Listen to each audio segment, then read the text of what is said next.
दोस्तों, आज मैं आपके लिए लेकर आया हूँ एक और दिल दहला देने वाली कहानी। ये कहानी आपको डर के एक नए स्तर पर ले जाएगी।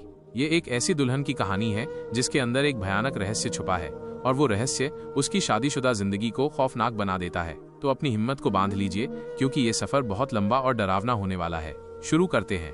अरे वाह, देखो तो कितनी प्यारी लग रही है हमारी लाडली दुल्हन। हाँ बिल्कुल, भगवान करे इनकी जोड़ी हमेशा बनी रहे। सजी धजी दुल्हन बैठी है जिसका नाम रागिनी है। वो बेहद खूबसूरत है, लेकिन उसकी आंखों में एक अजीब सी चमक है जिसे कोई भी गहराई से नहीं देख पा रहा है। आज मेरा नया जीवन शुरू हो रहा है, एक ऐसा जीवन जिसकी मैंने कभी कल्पना भी नहीं की थी। वर का आगमन होता है जिसका नाम वीर है। वह एक सुदर्शना और सुशील युवक है। दोनों के चेहरे पर खुशी की एक हल्की सी लहर दौड़ जाती है। जयमाला की रस्म होती है और फिर पंडित जी मधुर मंत्रोच्चारण शुरू करते हैं। और अब ये पवित्र गठबंधन जन्मों जन्मों के लिए अटूट हो गया है। तालियों की हल्की गड़गड़ाहट होती है।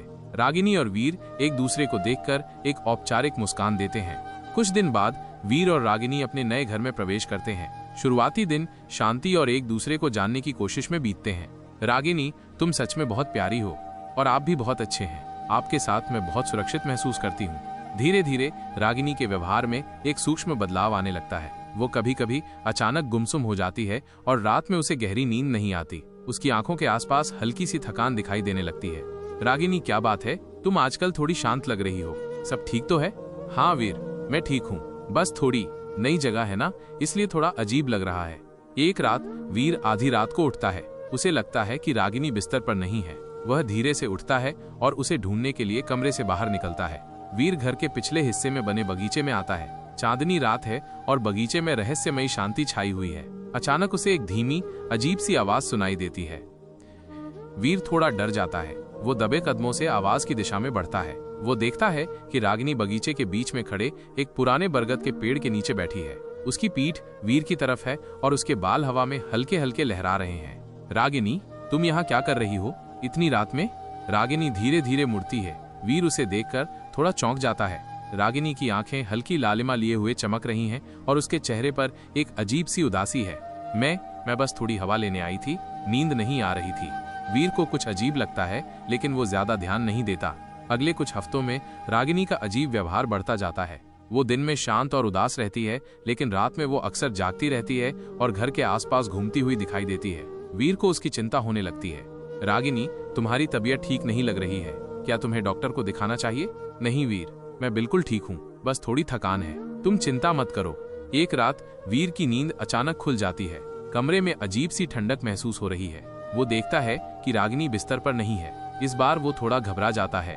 वीर उठता है और रागिनी को ढूंढने लगता है। वो पूरे घर में देखता है, लेकिन वो कहीं नहीं मिलती। फिर वो खिड़की से बाहर देखता है। चांदनी रात में वीर देखता है कि रागिनी घर के पीछे वाले जंगल की ओर जा रही है। उसके चलने का तरीका भी थोड़ा अजीब लग रहा है, जैसे वो हवा में तैर रही हो। वीर डर जाता है। वो जानता है कि जंगल रात में खतरनाक हो सकता है। वो जल्दी से कपड़े पहनता है और रागिनी के पीछे जंगल में जाता है। जंगल में अंधेरा और सन्नाटा छाया हुआ है। वीर धीरे धीरे आगे बढ़ता है, रागिनी को आवाज देता हुआ। रागिनी, रागिनी, तुम कहाँ हो? अचानक उसे एक भयानक हंसी सुनाई देती है। ही। वीर डर के मारे कांपने लगता है। ये हंसी रागिनी की तो नहीं है, ये बहुत डरावनी और कर्कश है।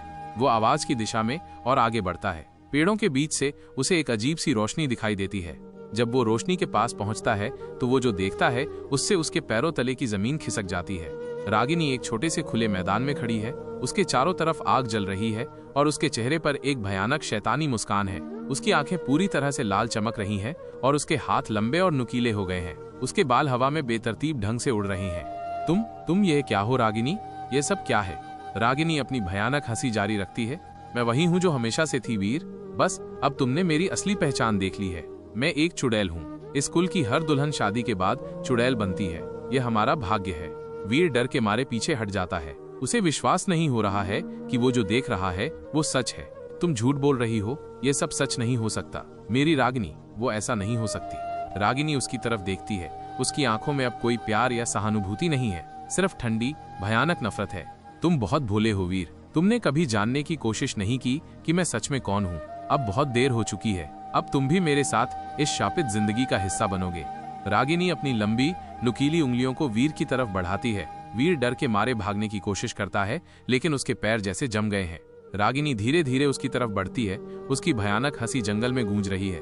वीर भागकर घर के अंदर आता है और दरवाजा अंदर से बंद कर लेता है। वो बुरी तरह से कांप रहा है, उसका दिल तेजी से धड़क रहा है।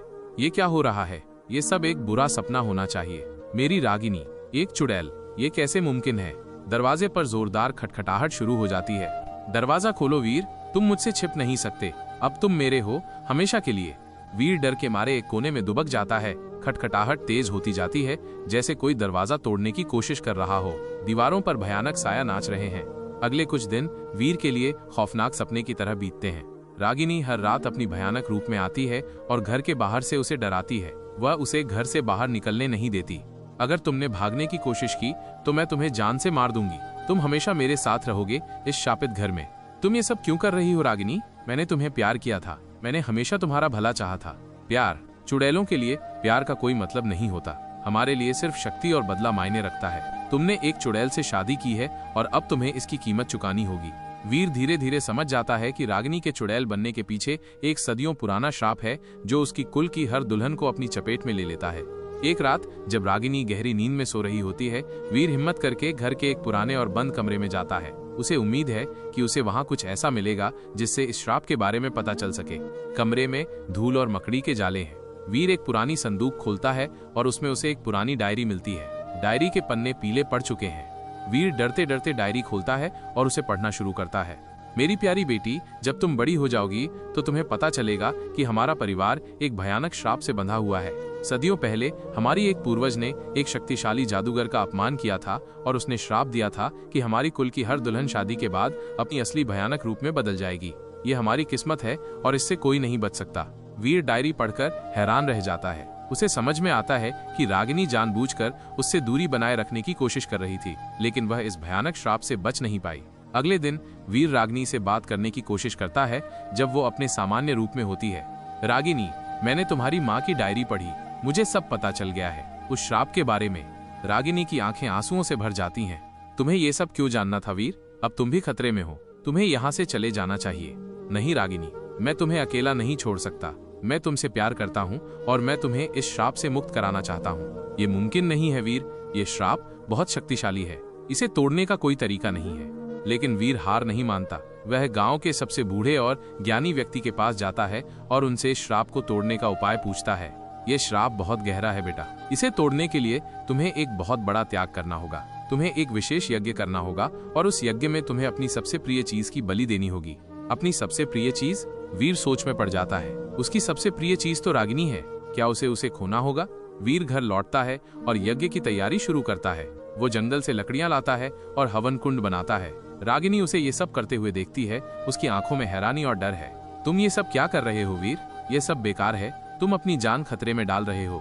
नहीं रागिनी, मैं तुम्हें खोना नहीं चाहता। मैं इस श्राप को तोड़कर रहूंगा, चाहे मुझे कुछ भी करना पड़े। यज्ञ शुरू होता है। वीर मंत्रोच्चारण करता है और हवन कुंड में जड़ी बूटियां और घी डालता है। आग की लपटें तेज होती जाती हैं। रागिनी दूर खड़ी सब कुछ देख रही होती है। उसकी आंखों से आंसू बह रहे हैं। यज्ञ के अंतिम चरण में ज्ञानी वीर को बताते हैं कि अब उसे अपनी सबसे प्रिय चीज की बलि देनी होगी। अब वो समय आ गया है वीर, तुम्हें अपनी सबसे प्रिय चीज को इस हवन कुंड में डालना होगा, तभी ये श्राप टूटेगा और रागिनी हमेशा के लिए मुक्त हो जाएगी। वीर रागिनी की ओर देखता है। उसकी आंखों में गहरा प्यार और दुख है। मेरी सबसे प्रिय चीज, वह तो तुम हो रागिनी। मेरे जीवन में तुमसे ज्यादा कीमती कुछ भी नहीं है। वीर धीरे धीरे आगे बढ़ता है और अपना हाथ हवन कुंड की ओर बढ़ाता है। नहीं वीर, ऐसा मत करो। इससे पहले कि वीर अपना हाथ आग में डाल पाता, रागिनी दौड़कर आती है और उसे रोक लेती है। मैं तुम्हें ऐसा नहीं करने दूंगी वीर। मैं जानती हूँ कि तुम मुझसे प्यार करते हो, लेकिन मैं नहीं चाहती कि तुम मेरी वजह से खुद को तकलीफ दो। तुम्हारी जान मेरी जान से ज्यादा कीमती है। रागिनी वीर का हाथ पकड़ती है और खुद ही अपना हाथ हवन कुंड की दहकती हुई आग में डाल देती है। एक तेज रोशनी फैलती है। यज्ञ की आग अचानक शांत हो जाती है। जब रोशनी कम होती है तो रागिनी का भयानक चुड़ैल वाला रूप गायब हो जाता है। वो फिर से अपनी खूबसूरत और प्यारी रूप में वापस आ जाती है। उसके हाथ पर जलने का निशान है। रागिनी कमजोर होकर वीर की बाहों में गिर जाती है। रागिनी, तुम ठीक हो? तुमने ये क्या किया? तुम्हारा प्यार, तुम्हारा निस्वार्थ प्यार वीर, इसने मुझे बचा लिया। श्राप टूट गया है, अब मैं हमेशा के लिए तुम्हारी हूँ। दोनों एक दूसरे को कसकर गले लगा लेते हैं। उनकी आंखों में खुशी और राहत के आंसू हैं। कुछ समय बाद वीर और रागिनी फिर से खुशी खुशी अपना जीवन बिता रहे हैं। श्राप का भयानक साया हमेशा के लिए उनके जीवन से दूर चला गया है। उनके प्यार ने एक सदियों पुराने अंधविश्वास को हरा दिया था। मैं हमेशा तुमसे प्यार करता रहूंगा रागिनी, तुम मेरी जिंदगी हो और मैं हमेशा तुम्हारी रहूंगी वीर, तुम्हारा प्यार ही मेरी ताकत है।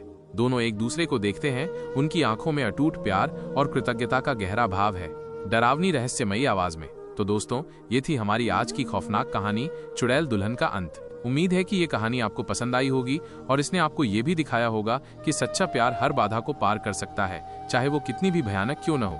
अगर आपको ये कहानी अच्छी लगी हो तो हमारे चैनल हिंदी हॉरर FM को लाइक, शेयर और सब्सक्राइब करना न भूलें। हम आपके लिए ऐसी ही और भी रोमांचक और डरावनी कहानियां लेकर आते रहेंगे। तब तक के लिए अपना ख्याल रखिएगा और हमेशा याद रखिएगा, प्यार सबसे बड़ी शक्ति है। धन्यवाद। शुभ रात्रि।